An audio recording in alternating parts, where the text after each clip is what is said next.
Subscribe now and press the bell icon. Hello everyone and most welcome to the channel of Mahendra's official YouTube classes. आज हम यहाँ पे discuss करने वाले हैं ऑल इंडिया स्पीड टेस्ट का discussion of ST number 40। यानी कि ऑलमोस्ट हम लोग हर वीक में आपको एसटी का डिस्कशन दे रहे हैं, जो कि आप लोगों के लिए काफी ज्यादा इंपॉर्टेंट रहेगा, क्योंकि हम जितने भी क्वेश्चन सॉल्व करते हैं उसमें कुछ ना कुछ कंसेप्ट जरूर होते हैं और वो कंसेप्ट को याद रखना इज वेरी टफ। तो इससे बेटर है कि आप उन कंसेप्ट को सिर्फ और सिर्फ रिवाइज करें, आपको रटने की जरूरत नहीं पड़ेगी। ठीक है, तो चलिए स्टार्ट करते हैं एसटी 40 का। सबसे पहला क्वेश्चन है आपका कि in the following question 4 words have been given. आपको 4 वर्ड्स दिए हुए हैं, जिसमें से 2 वर्ड्स आर मिसस्पेल्स, जिसमें से 2 वर्ड्स की स्पेलिंग रॉन्ग है। आपको correct pair of words choose करना है जिनकी स्पेलिंग रॉन्ग है एंड मार्क योर आंसर, मतलब आपको इनकरेक्ट वर्ड्स चूज करने हैं। ठीक है, तो चलिए देखते हैं इसमें क्या है। लिखा है लेफ्टिनेंट, कॉन्स्ट्रू, बिगाइल या नॉन प्लस्ड। तो अगर आप देखेंगे लेफ्टिनेंट की स्पेलिंग, तो हम बोलते जरूर लेफ्टिनेंट है, लेकिन यहाँ पे एक जो आई यूज हुआ है ना, वो थोड़ा सा रॉन्ग है। इसकी स्पेलिंग कुछ ऐसी होती है ना, TE हम यूज करते हैं और NANT होता है। ठीक है, ये तो हो गई लेफ्टिनेंट की स्पेलिंग। ठीक, उसके बाद आ गई बिगाइल। बिगाइल मतलब होता है किसी को ट्रिक करना, है ना। तो ये बिगाइल में GUILE होता है, ना कि सिर्फ ILE होता है। तो यहाँ पे 2 कौन सी स्पेलिंग रॉन्ग हो गई, A और C। तो आंसर भी हमारा क्या हो जाएगा, AC। तो मार्क करेंगे option number 4 as the correct answer. हमारा आंसर क्या हो जाएगा, ऑप्शन नंबर 4। क्लियर। चलो नेक्स्ट देखो, ब्लैंडिशमेंट, कैजुअल, कैलस या एब्निगेशन। देखो कुछ लोगों को कैलस की स्पेलिंग बहुत अच्छे से आती होगी, तो पता है कि भाई कैलस में CALLOUS होता है। स्पेलिंग कैलस की क्या होती है, CALLOUS, जिसका मतलब होता है व्हेन यू शो और हैव एन इंटेंसिव और cruel disregard for others, right. अब आता है एब्रिगेशन, एब्निगेशन। तो अगर एब्निगेशन की बात करेंगे तो यहाँ पे आई रॉन्ग है, यहाँ पे ABNE होता है और GATION होता है इसकी करेक्ट स्पेलिंग। ठीक है, और जिसका मतलब क्या होता है, this is the action of कह सकते हैं रिजेक्टिंग समथिंग। आप किसी चीज को क्या करते हो, रिजेक्ट करते हो, तो हम यूज करते हैं। तो यहाँ पे C और D की स्पेलिंग रॉन्ग हो गई, तो यहाँ पे मार्क कर देंगे answer both C and D, यानी कि ऑप्शन नंबर 2 आपका करेक्ट आंसर हो गया। क्लियर। नेक्स्ट, डेमागॉग, ग्रेचुअस, फैचुअस या आइकोनोलास्ट। देखो ये डेमागॉग तो करेक्ट है, लेकिन ग्रेचुअस की स्पेलिंग क्या करेक्ट है, क्योंकि TUI होता है यहाँ पे, TUITOUS। ग्रेचुअस, ग्रेचुअस का मतलब क्या होता है, अगर हम बोले that is you are doing with good reason, आपके पास कोई अच्छा कारण है किसी चीज को करने के लिए, तो उसके लिए हम बोलते हैं ग्रेचुअस। ठीक, फैचुअस की स्पेलिंग करेक्ट है। आइकोनोक्लास्ट होता है या आइकोनोलास्ट होता है, यहाँ पे अगर हम देखें तो आइकोनोक्लास्ट होता है, यानी यहाँ पे C मिसिंग है। ये क्या हो गया, आइकोनोक्लास्ट, है ना। आइकोनोक्लास्ट का मतलब क्या होता है, पर्सन हु अटैक्स और क्रिटिसाइजेस समवन, राइट। तो यहाँ पे हम देखेंगे B और D की स्पेलिंग रॉन्ग है, तो मार्क कर देंगे answer both B and D, यानी कि ऑप्शन 5 आपका यहाँ पे क्या हो जाएगा, करेक्ट आंसर हो जाएगा। क्लियर। चलो अब इडियोसिंक्रेटिक। अब देखो यहीं पे स्पेलिंग ये रॉन्ग सामने से दिख गई, है ना। ये स्पेलिंग इडियोसिंक्रेटिक की स्पेलिंग कहां से रॉन्ग दिख गई, क्योंकि इडियोसिंक्रेटिक होता है नॉट सिंक्रेटिक, क्योंकि इडियोसिंक्रेटिक का मतलब होता है the person which is very much peculiar और इंडिविजुअल। तो यहाँ पे हम इसको इस तरीके से लिख सकते हैं, SYNCRATIC। ठीक, कॉग्निजेंट करेक्ट है। सर्कमलोकेशन, सर्कमलोकेशन होता है या यहाँ पे सर्कमलोक्यूशन होता है, तो लोकेशन नहीं लोक्यूशन होता है। सर्कम मतलब सर्कल से रिलेटेड है, और अगर आप सर्कमलोक्यूशन की बात करते हो तो सर्कमलोक्यूशन मैंने कहा ना सर्कल से रिलेटेड है, तो यहाँ पे when there is a use of many words, जहां पे कम वर्ड्स की जरूरत हो, वहां पे आप उसको यूज करते हो क्या, सर्कमलोक्यूशन। तो A और C यहाँ पे स्पेलिंग्स रॉन्ग है, तो मार्क कर देंगे both A and C as the correct answer, यानी आपका आंसर क्या हो गया, ऑप्शन नंबर 4। क्लियर। चलो नेक्स्ट, एनोवेट, एग्रीजियस, डेस्परेट या इक्वेनिमिटी। अगर आप देखेंगे तो एनोवेट तो सही है, लेकिन एग्रीजियस की स्पेलिंग रॉन्ग है। Egregious is that is very bad और शॉकिंग। ठीक, एग्रीजियस में GIOUS होता है, तो ये स्पेलिंग आप करेक्ट यहां से कर सकते हो। फिर आता है डेस्परेट। डेस्परेट यहाँ पे स्पेलिंग में डिस्परेट होता है, ना कि desperate, that is different kind, है ना। तो यहाँ पे डेस नहीं होता, डी हो जाएगा। ठीक है, तो बी और सी यहाँ पे रॉन्ग है, तो मार्क कर देंगे ऑप्शन नंबर 3 आंसर, जो इनकरेक्ट स्पेलिंग्स हैं चारों में से। क्लियर? आप अगर स्पेलिंग अच्छे से आती हैं और नहीं भी आती हैं, तो एक बार जब वोकैबुलरी आप पढ़ते हो ना, तो स्पेलिंग आप वहीं से सीख जाते हो। ठीक है, चलो next. In the following sentence, अब जो सेंटेंस आपको दिया हुआ है उसमें 2 ब्लैंक स्पेसेस दिए हैं, यानी कि डबल फिलर का एक क्वेश्चन है, उसके अगेंस्ट आपको 5 ऑप्शंस दिए होंगे। आपको correct pair of option choose करना है, जिससे कि ग्रामेटिकली और कॉन्टेक्चुअली जो आपका टेक्स्ट दिया हुआ है, जो आपका सेंटेंस दिया है, वो करेक्टली फिल हो जाए। ठीक, चलो देखो। India moved a step closer to its complicated and labor laws with the Union Cabinet passing the Industrial Relations Code। अब एक क्या बात यहाँ पे देखो कि एक स्टेप क्लोजर आ गया, मतलब जो भी वो मेजर्स ले रहा है Bharat, it moved a step closer to what, change. हो सकता है टू के साथ इन्फिनेटिव लग जाता, लेकिन यहाँ पे टू के साथ इन्फिनेटिव की बात नहीं है, यहाँ पे एक बात कर रहे हैं एक ING फॉर्म, यानी कि एक पोजीशन भी आगे है। तो टू रिफॉर्म, अगर हम टू चेंज इट्स कॉम्प्लिकेटेड, तो चेंज करने का नहीं, तो यहाँ पे जो ऑलरेडी चेंज्ड हैं चीजें और कॉम्प्लिकेटेड हैं, उनको सुधारने की बात कर रहे हैं। तो रिफॉर्मिंग या अमेंडिंग, ये दोनों हो सकते हैं, क्योंकि रिटेन मतलब होता है किसी चीज को होल्ड करके रखना। एंटीक्वेटेड या आउटडेटेड, जो ओल्ड फैशन है। ठीक है, और यहाँ पे न्यू लिखा है, अगर चेंज आप कर भी देते तो यहाँ पे न्यू लिखा है, तो ये रॉन्ग हो जाता। जो आउटडेटेड लेबर लॉज है with the union cabinet passing the industrial relations code, तो यहाँ पे 3 और 4 दोनों ही हो जाएंगे, तो आपका आंसर हो जाएगा ऑप्शन 5, जिसमें ये दिया हुआ है कि 3 और 4 दोनों यहाँ पे करेक्टली फिल हो सकते हैं, तो आंसर हो जाएगा आपका option number 5। Easy. Next, if we take advantage of the solutions, अगर सॉल्यूशंस का हम एडवांटेज ले, we won't just improve air quality, हम सिर्फ एयर क्वालिटी को ही नहीं इंप्रूव करेंगे, but also contribute to the global climate crisis. अगर हम सॉल्यूशंस का एडवांटेज लें, तो सॉल्यूशंस एक्सेसिबल, सॉल्यूशंस अवेलेबल, बल्कि जो सॉल्यूशंस क्या है, अवेलेबल हैं, तो अवेलेबल तो हो सकता है यहाँ पे। और एट हैंड का भी मतलब क्या होता है, जो चीजें एक्सेसिबल हैं, जो चीजें क्या हैं, एक्सेसिबल है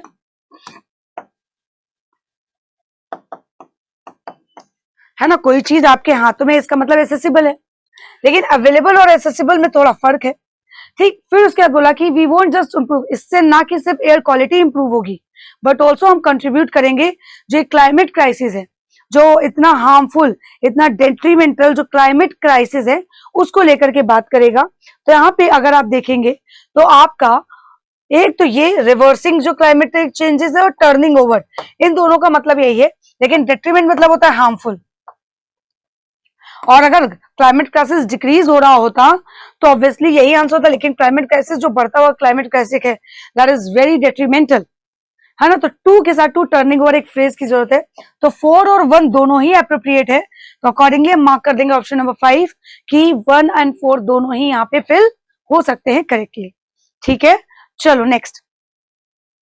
after a series of deliberations and negotiations, अगर नेगोशिएशंस और डेलिब्रेशंस की बात करें, तो यहाँ पे आगे बोला गया the 3 players in the drama seem to have reached some, जो 3 प्लेयर्स है ड्रामा में, अनएक्सपेक्टेड, अननेसेसरी, स्ट्रेच, प्रोट्रैक्टेड या ओवरडू। तो प्रोट्रैक्टेड, यहाँ पे अनएक्सपेक्टेड मतलब जो आपने एक्सपेक्ट नहीं किया, अननेसेसरी मतलब जो चीज जरूरी नहीं है, स्ट्रेच मतलब जो बहुत खिंचा हुआ हो, है ना। तो यहाँ पे अगर स्ट्रेच कहेंगे जो फॉर लॉन्ग टाइम है, वो तो आ सकता है, लेकिन यहाँ पे रीच्ड सम ओपिनियन, किसी ओपिनियन पे पहुंची, थोड़ा सा इनएप्रोप्रिएट है, इसीलिए ये कैंसिल हो जाएगा। और अगर हम प्रोट्रैक्टेड की बात करें तो इसका मतलब होता है that last for long time. और कॉन्सेंसस मतलब क्या होता है, किसी तरीके के एग्रीमेंट में पहुंचना, सहमत होना। ठीक, तो अगर हम यहाँ पे देखें जो 3 प्लेयर्स थे इन दी प्रोट्रैक्टेड ड्रामा, जो इतने लंबे ड्रामा में चल रहा था, they seem to have reach some consensus. जो ड्रामा चल रहा था एटलीस्ट किसी चीज की सहमति में तो आए। तो यहाँ पे ऑप्शन नंबर 4 क्या हो जाएगा, करेक्टली फिल हो जाएगा। Next, the audits either the inflated invoices और required the contractors to the money. तो refund the money, increase the money या ट्रांसफर द मनी या रिम्बर्स करेंगे। तो यहाँ पे जब आप देखोगे तो आपके लिए क्या होगा, रिम्बर्समेंट, क्योंकि ऑडिट्स या तो रिजेक्ट करते हैं इन्फ्लेटेड इनवॉइसेस को या required the contractors to reimburse the money, या तो मनी को वो रिम्बर्स करे, रिसीव और ट्रांसफर नहीं होता है। तो यहाँ पे करेक्ट आंसर हो गया option number 3। Next, the defence equipment is an extremely important facet of preparedness for future conflict and must not be allowed to as a permanent sword। यहाँ पे एक वर्ड यूज हुआ है procurement। procurement मतलब होता है when you are obtaining something, किसी चीज को आप ऑब्टेन कर रहे हो। फेस्टर मतलब क्या होता है, कोई चीज जो सेप्टिक बन जाती है और सेपरेट हो जाती है, SUPP वाला सेपरेट है, SE वाला नहीं। तो यहाँ पे बोले जो डिफेंस इक्विपमेंट है वो एक इंपॉर्टेंट फेसेट है ऑफ प्रिपेयरनेस, जो आगे जाके अगर कोई फ्यूचर कॉन्फ्लिक्ट होता है तो उसमें काम है। तो अब इसके अकॉर्डिंग अगर आप देखोगे तो क्या होगा, मतलब what you want to obtain, तो यहाँ पे हम ऑब्टेनिंग कर दे अगर, द ऑब्टेनिंग ऑफ डिफेंस, तो ऑब्टेनमेंट अगर होता तो करेक्ट होता, एडवेंट हो नहीं सकता। Procurement is the correct answer. To fester यानी कि क्या करना, जो सेप्टिक चीजें हैं एज अ परमानेंट स्टोर, उसके लिए हम यहाँ पे बोलते हैं। तो आंसर 3 यहाँ पे ऑप्शन 3 जो है वो करेक्टली इसमें क्या हो जाएगा, फिल हो जाएगा। क्लियर। अब हम पहुंच चले हैं हम अपने रीडिंग कॉम्प्रिहेंशन के तरफ। रीडिंग कॉम्प्रिहेंशन में आपको क्या करना है, पैसेज अच्छे से रीड करना है, लेकिन जब एग्जाम में आपके सामने आए तो आप क्वेश्चंस को पहले प्रेफर करो, इससे आपका टाइम बचता है। तो मैं जस्ट यहाँ पे स्किम करके बताऊंगी पैसेज को कि कैसे स्किमिंग करनी है और आपको उसका जिस्ट निकाल के आंसर करना है। ओके, चलो भाई, क्या लिखा है, एन एसे, एक ऐसे की तरह, war is not over is an issue of the foreign affairs magazine, है ना। वॉर इज नॉट ओवर एक जो मैगजीन है इस पर छपी थी, फॉरेन अफेयर मैगजीन में, उस पे एक ऐसे था, किस पर, war is not over. Argues that contrary to popular thinking, उसमें एक आर्ग्यूमेंट टाइप की थी जो एक पॉपुलर थिंकिंग है उससे अपोजिट में, कि war is as prevalent as before, युद्ध तब भी ऐसे प्रिविलेंट था जैसा कि पहले। It is only that it has become less lethal with the ratio of 3:1 between the wounded to death having change to 10:1। 10 में एक की कहते हैं डेथ होती है। अगर देखा जाए from 5,000 to 7,000 individuals per day जो डेथ हो रही है in the world war 1 and world war 2, जो वर्ल्ड वॉर 1 वर्ल्ड वॉर 2 हुआ था, डेली 5 से 7 हजार लोगों की डेथ हुई थी उसमें। It now averages at around 50 per day. तो अब यानी उस टाइम की कंडीशन से, यानी कि जो फर्स्ट और सेकंड वर्ल्ड वॉर चल रहा था उस टाइम की कंडीशन से अगर देखा जाए तो वो 5,000 से 50 के रेशियो में गिर गई। सो ये ऐसे में पूरा ऑथर ने बताया कि ऐसे में कुछ ऐसी चीजें लिखी हुई है कॉन्ट्रेरी। द ऐसे स्पीक्स ऑफ, ऐसे में किस बारे में लिखा है, improvements in medical sciences, fast transportation of the bounded and the distinction between the two world wars and modern day conflicts as being major reasons for the reduction in statistics। तो ये जो डेथ में reduction हुआ है, decrement हुआ है, वो किसकी वजह से हुआ है, क्योंकि मॉडर्न साइंस ने बहुत तरक्की कर ली, जो ऑलरेडी वुंडेड पर्सन है, जो घायल लोग हैं, उनको ट्रांसपोर्टेशन टाइम पे मिलने लगा। 2 वर्ल्ड वॉर्स में और आज के टाइम पे यही एक कॉन्फ्लिक्ट है और यही एक मेजर रीजन है जो ये स्टैटिस्टिक्स को इस 5,000 से 50 के स्टैटिस्टिक्स पे लेके आया है। It has determined the arrival of precision weaponry as one of the major reasons for the reduced bloodshed, cautioning that nations still display a great deal of belligerent behavior. The authors point to the fact that while there were less than 10 border walls, पहले क्या था, 10 border wall से भी कम थी, post the collapse of the Berlin Wall, जब Berlin wall एकदम collapse हो गई, there are close to 70 walls across the world now। अब कितनी है, 70 border walls है। So it strains credibility that the better angles of our nature are winning when humanity is armed to the teeth, the essay concludes. ऐसे में conclusion करते हुए बताया गया कि भाई ह्यूमैनिटी भी अब कोई चीज होती है जिसको लेकर के यहाँ बात कही गई है। एक ऑनगोइंग साइंटिफिक प्रोग्राम है which projects itself, जो एक प्रोजेक्ट कर रहा है, that being an angel and is as precise as precision can get, needs red flags going up. जो DARPA है of the US is in the middle of 4-year program, 4 साल का programme already चल रहा है, called, जिसको insect Alice बोला गया है। उसने कुछ प्रपोजल्स की डिमांड करी जो ये एनेबल करता है कि जो एक क्रॉप ट्रेड्स है, जो सिंगल ग्रोइंग सीजन, मतलब एक मतलब सीजन में एक ही क्रॉप आप ग्रो कर सकते हो, एक मॉडिफाइड वायरस है, टारगेट प्लान्स है by mobile insect vector, target crop must be an important annual perennial, ये सबसे ज्यादा एक इंपॉर्टेंट पार्ट है। जो मॉडल प्लांट्स है जैसे Arabidopsis, Nicotiana and will not be considered, nicotine से रिलेटेड जो चीजें हैं। The project has already been called out for its sinister implication by scientists led by the Max Planck Institute in a Science magazine article and at the meeting the US biological weapons.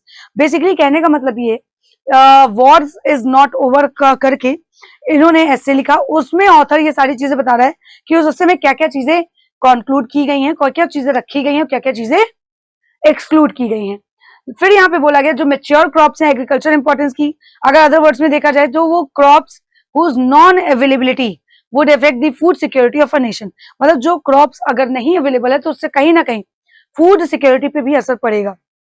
जो viruses हैं on dispersal by the insects would modify the genes of the target crops, जो target crops है वो modify कर पाएंगी उनके genes को, that from man made natural vagaries like drought, salinity, flooding and so the programs. जो DARPA एक तरीके से इसको बोल सकते हो, प्रोग्राम क्या कहता है, जो सैलिनिटी आ रही है, सूखा पड़ रहा है, फ्लड आ रहा है, ये सब मैनमेड नेचुरल वेगरीज ही तो है, नेचुरल डिजास्टर ही तो है।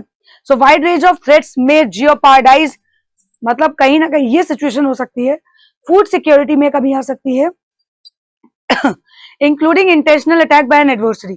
बट द प्रोग्राम, लेकिन ये जो प्रोग्राम है बहुत ही ज्यादा फ्राइटनिंग और थ्रेटनिंग है, टू से the least it is in violation of the spirit of the, ये कहीं ना कहीं रूल को ब्रेक कर रहा है जो बायोलॉजिकल वेपन्स का कन्वेंशन है।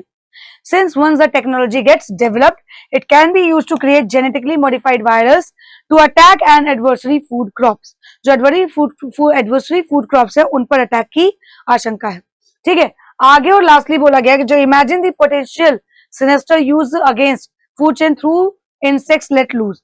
So since no nation will accept its food security situation to become vulnerable, क्योंकि कोई राष्ट्र ये नहीं चाहेगा कि उनके देश में फूड सिक्योरिटी वीक हो जाए, other countries would start similar programs, other countries को भी वही प्रोग्राम स्टार्ट कर देना चाहिए।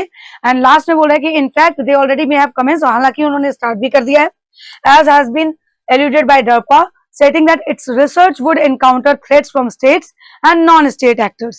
The resultant domino effect, जो एक domino effect है, वो result in a breakdown of deterrence in the social security sector, जहां पे food assurance जो है is among the primary responsibility of the government, जो सरकार है उसकी सबसे प्राइमरी रिस्पॉन्सिबिलिटी होगी।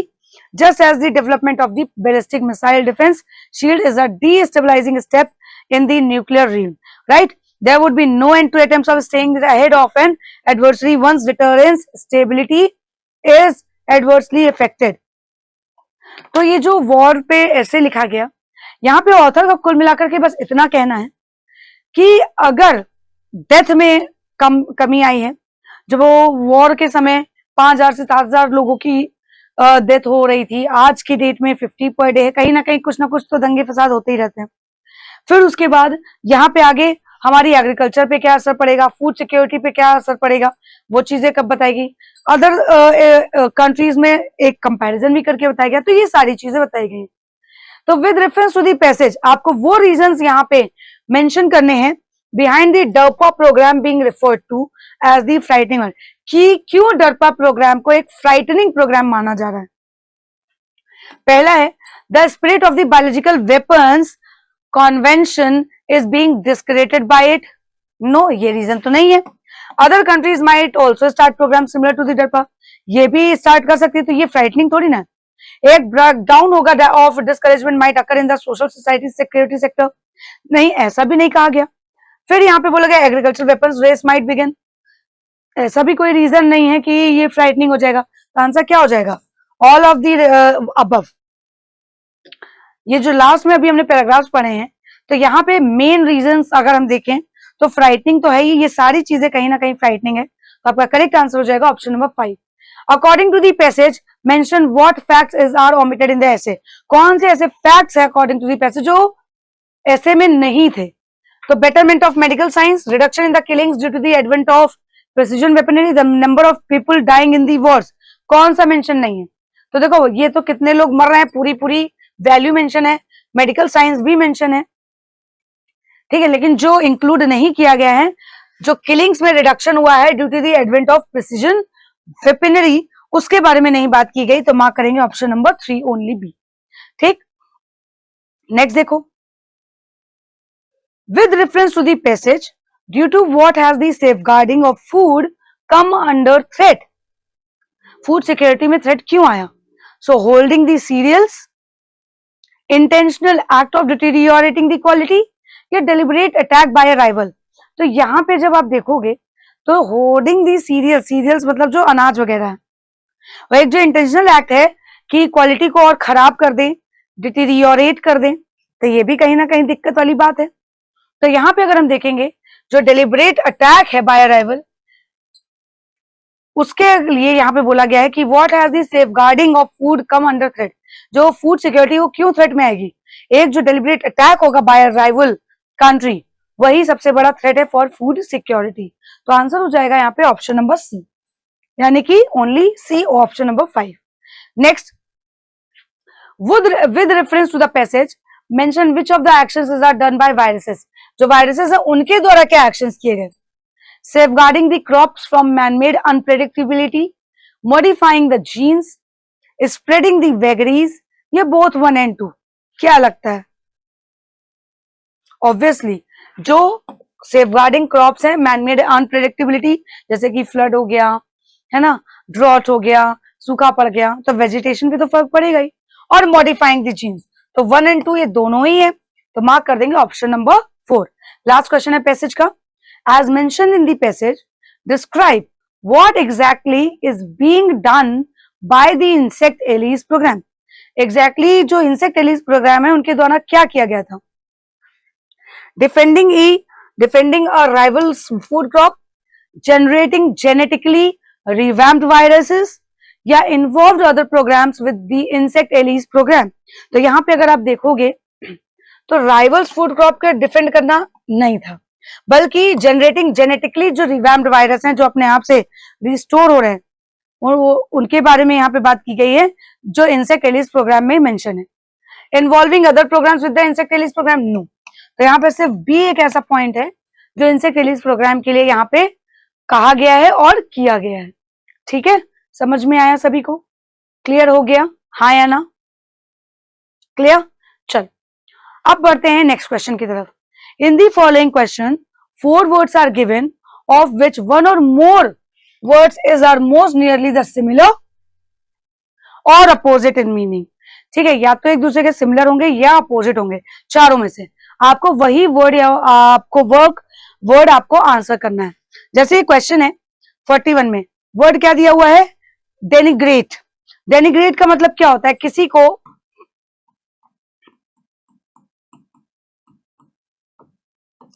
क्रिटिसाइज करना, किसी की निंदा करना, और दूसरी चीज इसका पार्ट ऑफ स्पीच क्या है? वर्ब। आप जब किसी को क्रिटिसाइज करते हो तो इसका मतलब आप एक वर्ब कर, एक एक्शन कर रहे हो, एक कार्य कर रहे हो, तो अकॉर्डिंगली आपका यहाँ पे क्या हो जाएगा? डेनिग्रेट। अब डिस्टर्ब मतलब किसी को डिस्टर्ब करना। अगर डेसिमेट करना, तो डेसिमेट मतलब होता है किसी को डिस्ट्रॉय करना, डेवेस्टेट कर देना, बर्बाद कर देना एकदम। डिसइंटीग्रेट इसमें आएगा नहीं। क्रिटिसाइज मैंने ऑलरेडी लिख दिया कि यहाँ पे जो 41 का सिनोनिम है वो सिर्फ यही दिया हुआ है कि किसी को क्रिटिसाइज करना, बाकी इसके सिनोनिम में करेक्टली नहीं फिट हो रहे हैं, तो इसीलिए हमारा आंसर हो जाएगा option number 3 only D. Correct? चलो नेक्स्ट, अनअबैश्ड। अनअबैश्ड का मतलब क्या होता है? अगर अनअबैश्ड का मीनिंग आपसे पूछा जाए तो अनअबैश्ड का मतलब क्या होता है, बताइए जरा। अनअबैश्ड को हम क्या बोलते हैं? विच इज डिसकंसर्टेड और अशेम्ड ऑफ,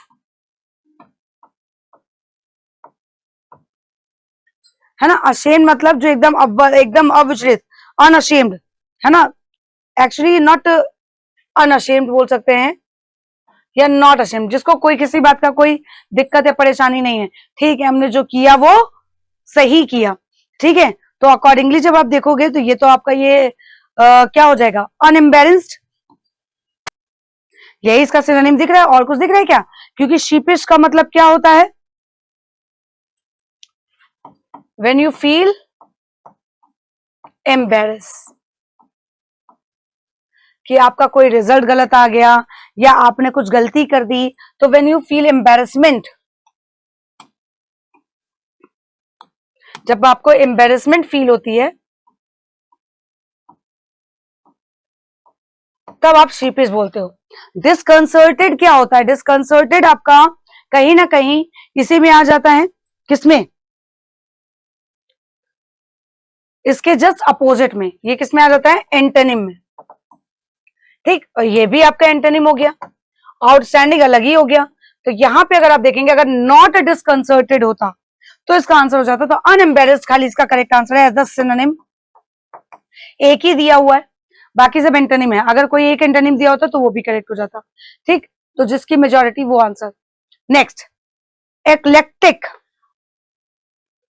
एक्लेक्टिक क्या होता है बताइए? जब अगर हम एक्लेक्टिक की बात करते हैं तो एक्लेक्टिक का यहाँ पे अगर हम मीनिंग देखें तो एक्लेक्टिक क्या होता है, अगर एक्लेक्टिक की बात करेंगे तो वैसे तो देखा जाए एक्लेक्टिक क्या होता है, जो डिराइव करता है आइडियाज को, टेस्ट फ्रॉम अ ब्रॉड और डाइवर्स रेंज ऑफ सोर्सेस, आप बोल सकते हो।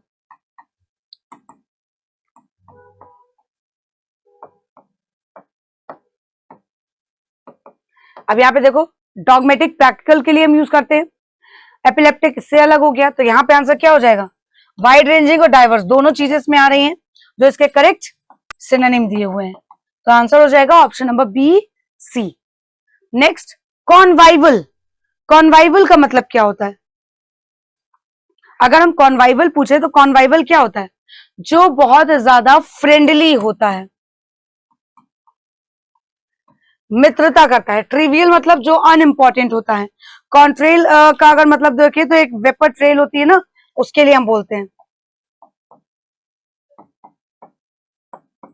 ठीक।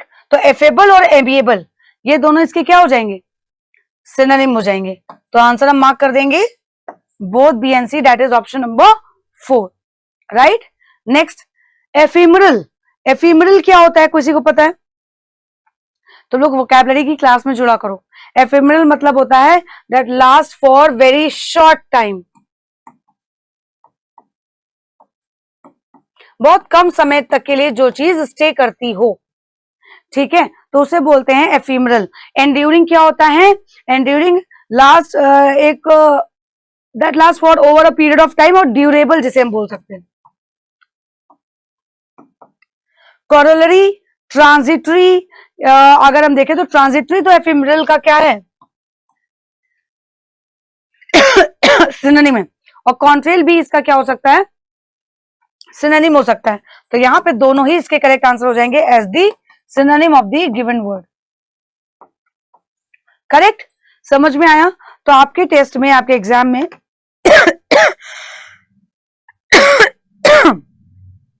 आपके एग्जाम में इस तरीके के सिनोनिम और एंटोनिम देखने को मिलेंगे। चलो अब यहां पे हम देखते हैं 46 से 50 में क्या पूछा गया। In the following sentence a phrase has been given, एक फ्रेज दिया हुआ है और उसको 3 सेंटेंसेस में यूज किया गया है। आपको वो सेंटेंस चूज करना है जिसमें वो फ्रेज जो है करेक्टली यूज हुआ है और उसी के अकॉर्डिंग आपको अपना आंसर मार्क करना है, ठीक है। फ्रेज यहाँ पे क्या है, एक तरीके से फ्रेजल वर्ब है, ठीक है। जैसे लिखा हुआ है ब्लो अप,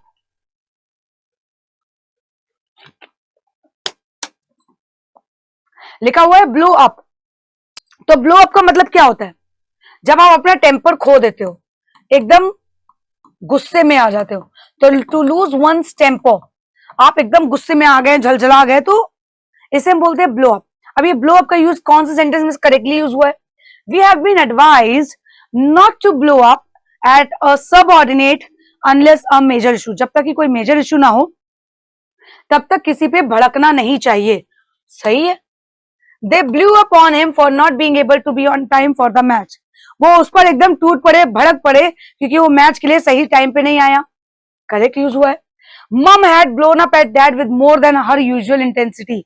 मम क्या हुई, मम्मी जो है वो पापा पे एकदम चिल्ला उठी और जो उनकी यूजुअल इंटेंसिटी थी उससे कहीं ज्यादा चिल्ला पड़ी।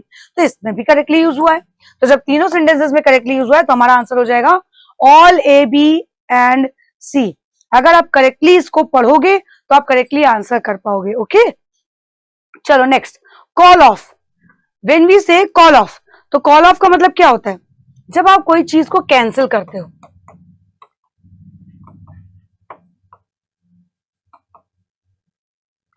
जब आप किसी चीज को क्या करते हो, कैंसिल कर देते हो। जैसे we are able to call off academic staff with a variety of expertise.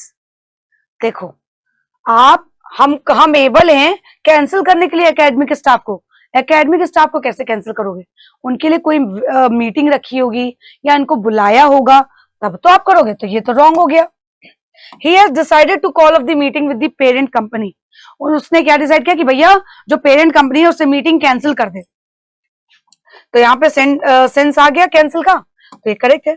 The game was called off because of bad weather. आजकल मैच चल रहा है, आज तो मैच है, इंडिया पाकिस्तान का, काफी लोग देख रहे होंगे। तो क्या हुआ, गेम को क्या कर दिया गया, कैंसिल कर दिया गया। वजह क्या थी? बैड वेदर, खराब वेदर की वजह से। तो यहाँ पे सी में भी करेक्टली यूज हुआ है। तो आंसर मार्क कर दो भैया कि ये फ्रेज बी और सी दोनों में ही करेक्टली यूज हुआ है। Next, come down with. इसका मतलब क्या होता है? कम डाउन, कम मतलब आना, और जब डाउन विद इसके साथ लग जाता है, कम डाउन विद का मतलब होता है to begin to suffer from.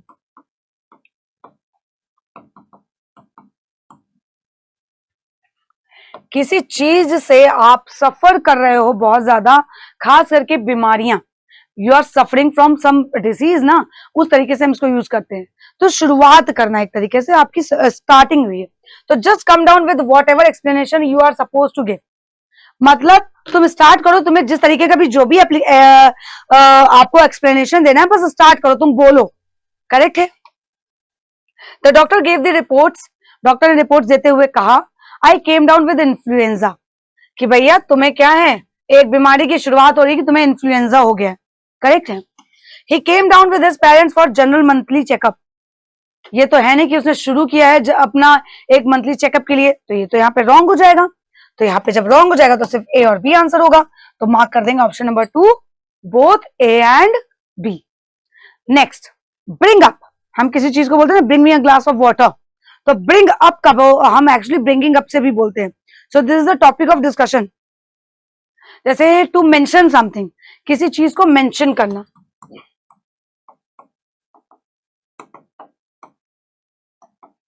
कि भैया ये चीज अब इस पे डिस्कशन होगा। ठीक है, तो यहाँ पे आपका आंसर क्या हो जाएगा, देखते हैं कहाँ पे करेक्टली यूज हुआ है। Please do not bring me up in the meeting as I don't want to attend. मैं मीटिंग नहीं अटेंड करना चाहिए इसलिए मुझे मत बुलाओ। तो यहाँ पे मेंशन करने जैसा कुछ समझ ही में नहीं आया कि उनके बारे में कोई डिस्कशन भी हो रहा हो। Wrong. Why did no one bring up such a serious concern when there was a chance to?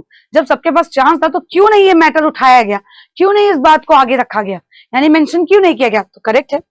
We plan to bring up the issue of sanitation in the board meeting. हमने plan किया जो sanitation का issue है board meeting में उसको रखा जाएगा agenda की लिस्ट में। तो यहाँ पे भी करेक्ट है। तो बी और सी दोनों में ही करेक्टली यूज हुआ, तो आंसर हो गया option number 4। Now moving further with the last question.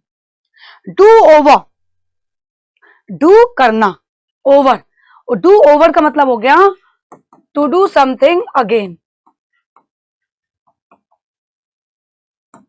दोबारा से किसी काम को करना is do over. I forgot to turn off the personal computer, I have to do it over. मैं अपना पर्सनल कंप्यूटर को, पीसी को बंद करना भूल गया, शट डाउन करना भूल गया, मुझे उसको करना पड़ेगा। करेक्ट है भाई, उसको दोबारा से जाके करना पड़ेगा ना। Our teacher advisers to go through the file and do over it. हमारी टीचर ने हमें एडवाइस किया कि फाइल अच्छे से देख लो और फिर उस पर काम करो। तो करेक्ट है। The instruction was to do over what has been already done. जो इंस्ट्रक्शन था वो उसको फिर से हमें करने के लिए कहा गया था जो ऑलरेडी काम हम कर चुके हैं। तो डू ओवर का मतलब होता है जब कोई काम आप दोबारा से करते हो। तो आपने देखा कि तीनों सेंटेंसेस में करेक्टली यूज हुआ है। तो आंसर क्या मार्क करेंगे, option number 5, all A B C. देखो यहाँ पे आंसर और आपका डिस्कशन करने से एक फायदा ये होता है कि जब आप डिस्कशन में जुड़ते हो तो जो डाउट आपको होता है वो आप पूछ भी सकते हो, आप क्लियर भी कर सकते हो, और अगर डाउट जो है वो आप अच्छे से एक बार दोबारा से उस एसटी को देखते हो तो सॉल्व करने का ट्राई भी करते हैं कि एंथुसियाज्म उसका अलग ही होता है उसको सॉल्व करने का। ठीक है, तो इसी तरीके से हर वीक हमारे साथ जुड़ते रहिए ओनली ऑन मेहजाज official YouTube channel. Till then, thank you. Subscribe now and press the bell icon. Never miss an update.